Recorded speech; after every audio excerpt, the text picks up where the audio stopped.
Self-Evident is a platform that is dedicated to speaking truths that were once self-evident and doing so in love. Hey guys, welcome back to another episode. And yes, I am not on maternity leave yet. I'm still here. I'm still pregnant. I just hit 39 weeks today, but I'm hoping that this will be the week that we get to meet our daughter. But for today's episode, it's going to be a little bit of a heavier subject with a bit of a positive spin that Sweden actually banned OnlyFans. And if you don't know what OnlyFans is, I really, really envy you. I wish I didn't know what it was either, but the state of the world that we live in, evil just permeates everything. And eventually, especially if you have ever watched an episode of the Whatever podcast, you will know that most of those girls are on OnlyFans. Again, for those of you who don't know what OnlyFans is, it is actually one of the most popular pornographic sites in the entire world. And the reason why it became so popular was actually during COVID, when everyone, millions of people around the world were secluded in their homes, were isolated from family, isolated from friends. A lot of people didn't go to work, or if they did go to work, they worked via phone, they worked via laptop, everything was virtual. And we saw the rise of this platform called OnlyFans because what it was a platform and is a platform which essentially is legalized prostitution, to where you as a consumer pay a subscription price to a quote unquote creator, and they give you the content that you're paying for. And in exchange, you get the content that you want. And most of the time, 100% of the time, this content is sexual in nature. Again, it's one of the most popular pornographic sites in the world. And the founder of this OnlyFans platform claimed that its original purpose, and part of its purpose, is for creators to give themselves an outlet for creativity in other ways, such as music and art and things like that. But most creators that are on this platform is for pornographic sexual purposes, and no one is under any kind of pretense that it's not that. So again, this started taking form, started rising during COVID, when again, people were isolated. You didn't go out to hang out with your friends because everyone was scared of getting COVID-19. You didn't go to family parties. You didn't get together for Thanksgiving or Christmas if you followed all the rules and regulations that the CDC and Fauci at the time put in place. And as the saying goes, an idle mind is the devil's playground. People had way too much time on their hands. They had way too much emptiness in their thoughts to allow evil to run wild. And OnlyFans is undoubtedly proof of this. Again, without getting into unnecessary or dark detail, I don't think it's necessary, and I don't think it's helpful when we do deep dives into what these platforms are, how it works, what the access points look like, because I don't think that's helpful for both me spiritually, but anyone spiritually, to allow our minds to think about something so evil and so negative.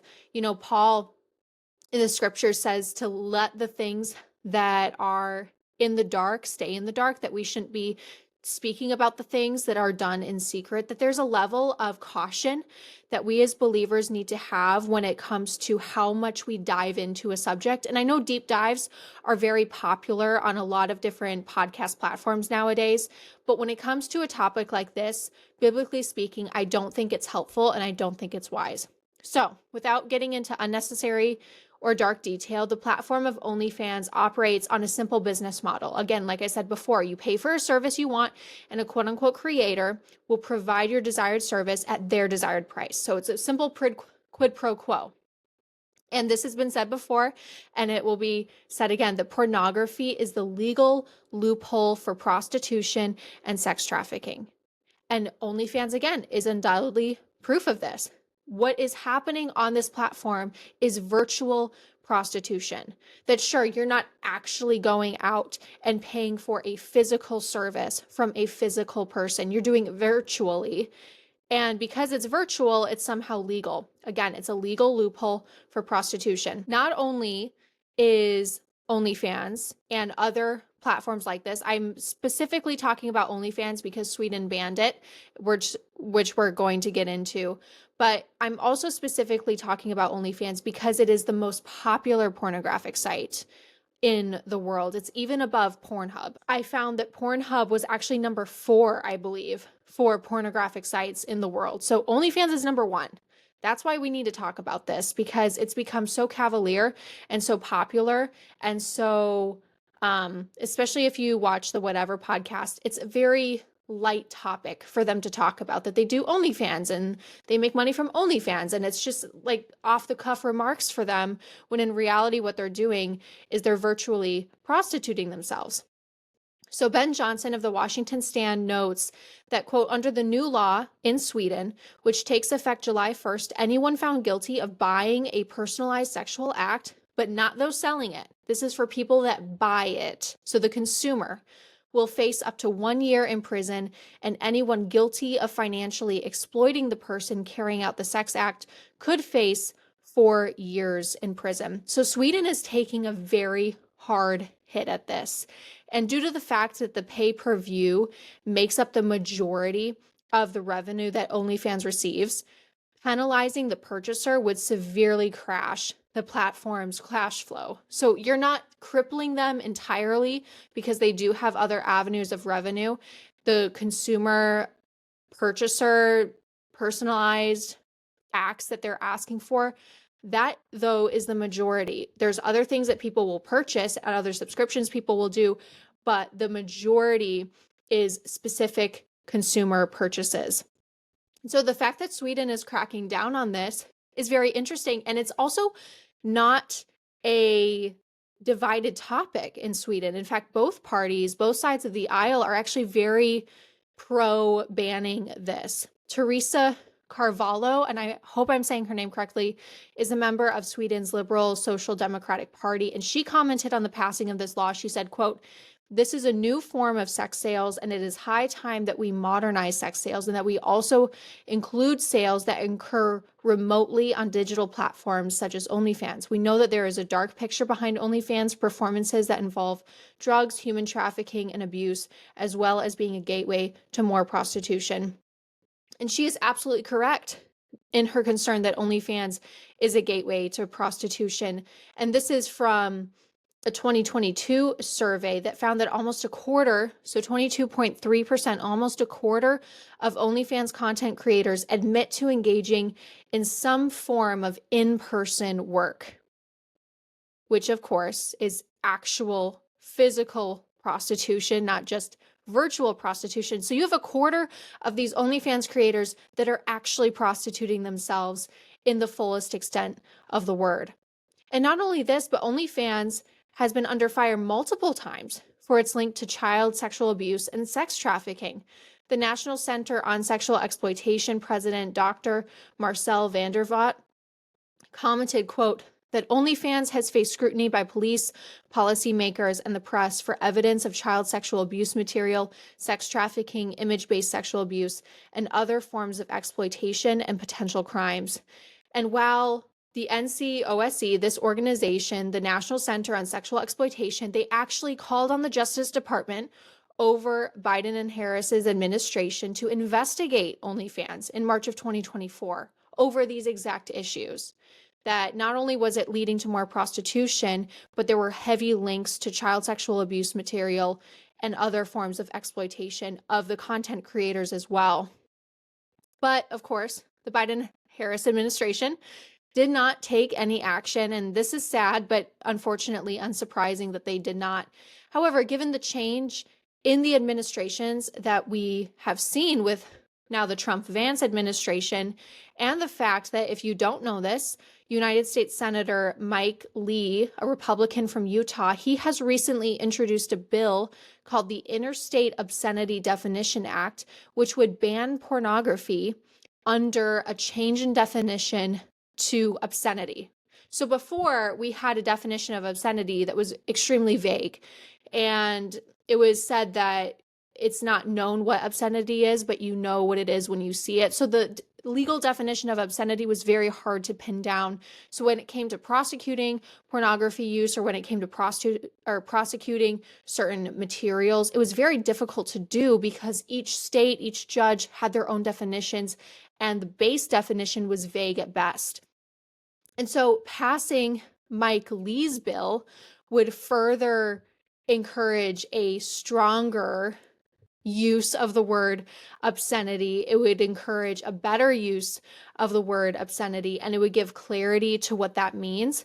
And so we're already seeing, both in Sweden and we're seeing in America, this idea of acknowledging that pornography and sexual content that is deviant in that way is extremely damaging to society.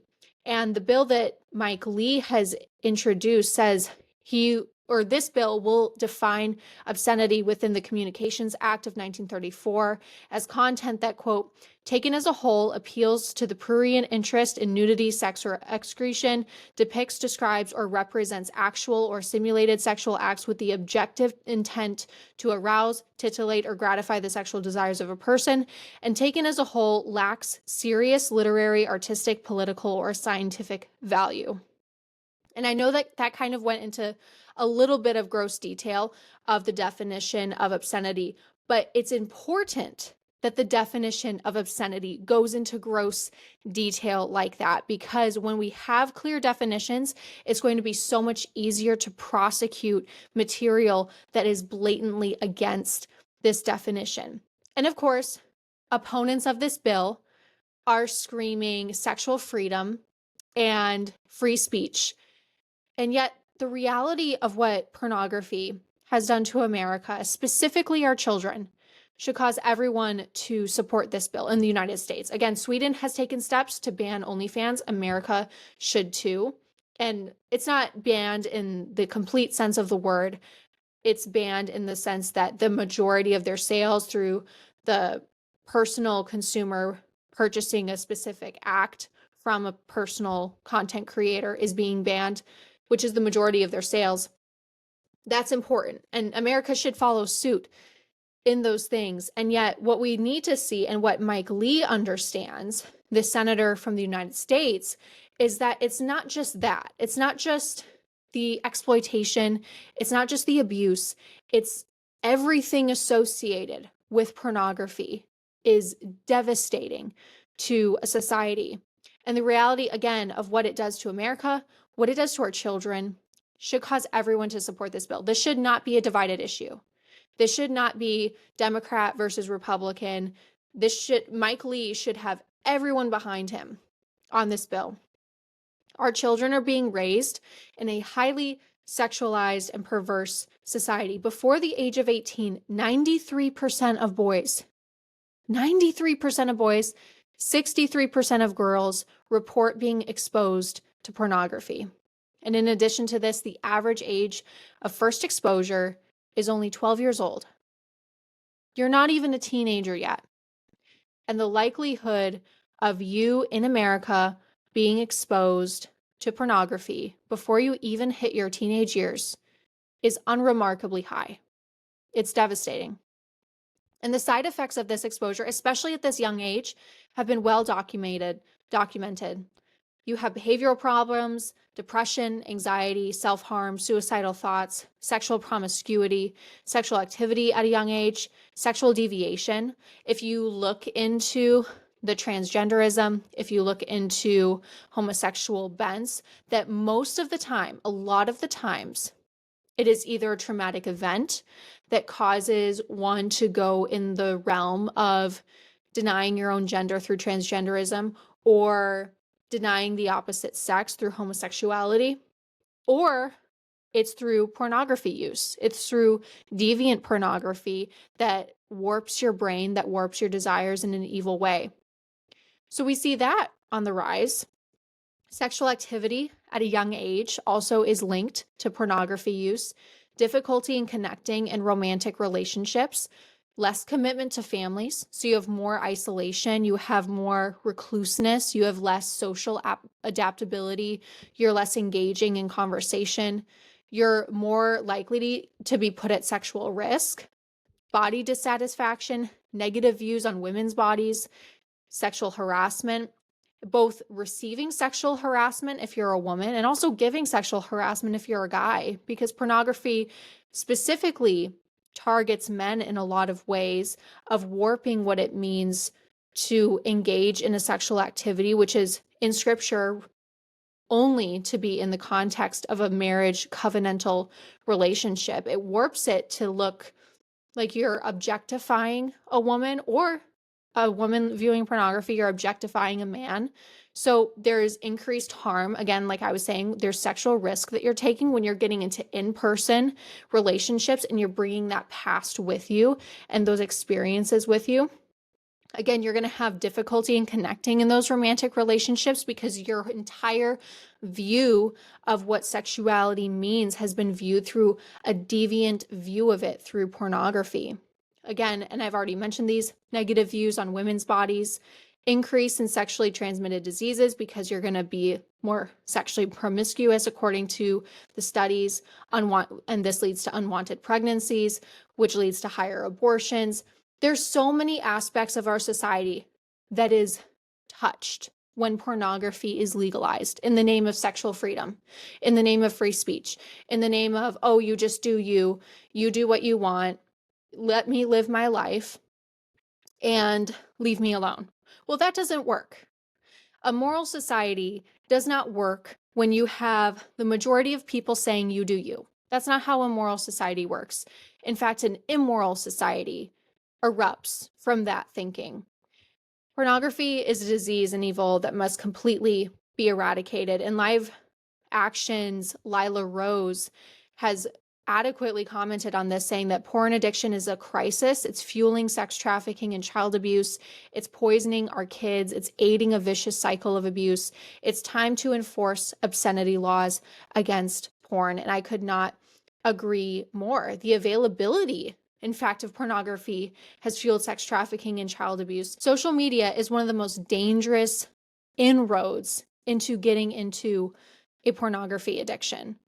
It's really sad. Instagram, Facebook, Snapchat, X especially is extremely popular for usage like that. And Elon Musk has proudly said that pornography is allowed on his site because, again, sexual freedom. We want people to have the freedom to create and to express themselves sexually in how they want to do.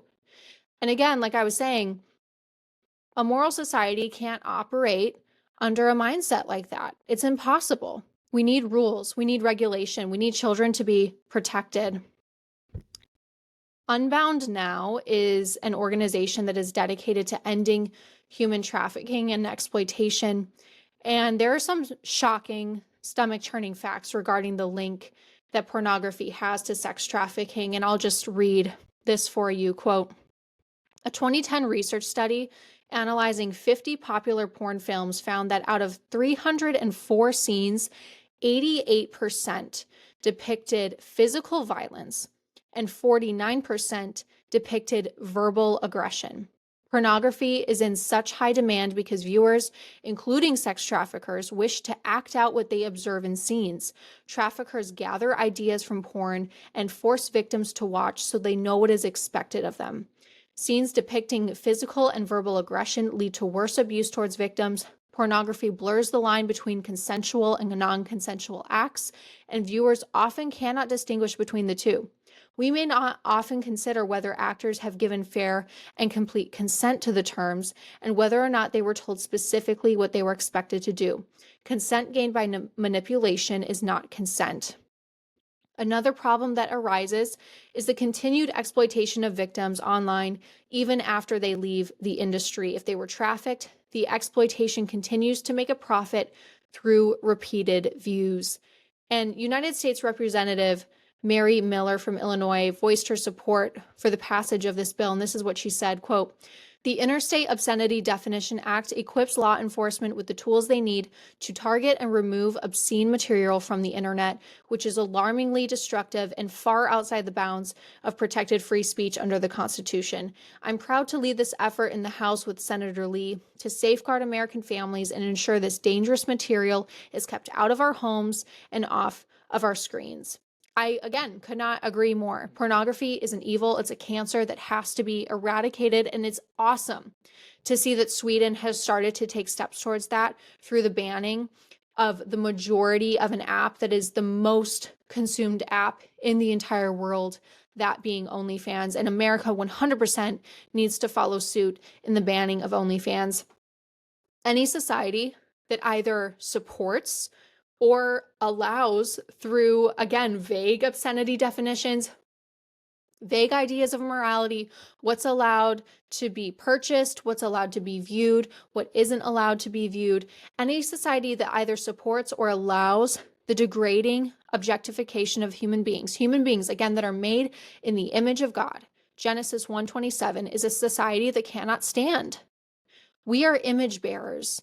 Any rules or regulations that do not fall under the parameters of what it means to be an image bearer, anything that isn't a rule that is encouraging, again, the objectification of image bearers, is something that all Christians should deny, that we should be opposed to.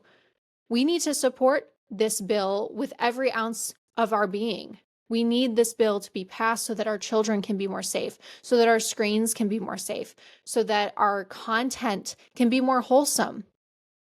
A moral society is the essential prerequisite to a good and just society. If we as Christians want to live in a good and just America, we not only have a duty, but we have a God-given responsibility to support the banning of pornography. And I will include in the description of this video an action link that you can take to email your legislature, to email your senators, and urge them to vote in favor of this bill when it comes up, because this bill is something that absolutely needs to take place. We need to protect our children. We need to protect ourselves from the harms of pornography. And I'm so thankful that Sweden has kind of led the charge a little bit on this in their banning of OnlyFans. And I just hope that America follows suit in all of these things, that we see not only a national movement in America, but we see a global movement across the world that starts to acknowledge the dangers of pornography and starts to do something about it. So I hope this episode was helpful for you, to give you a little bit of perspective of what we're talking about when it comes to what we're seeing on a global scale in other countries, when it comes to what the conversation is regarding pornography, and also what we're seeing in America, that maybe, hopefully, Lord willing, the tides are shifting of where these obscene things that are allowed, maybe in the next couple years, will be completely eradicated. And that would just be such a win for everyone involved, especially for our children. And until next time, let us firmly rely on the protection of divine providence. This is self-evident.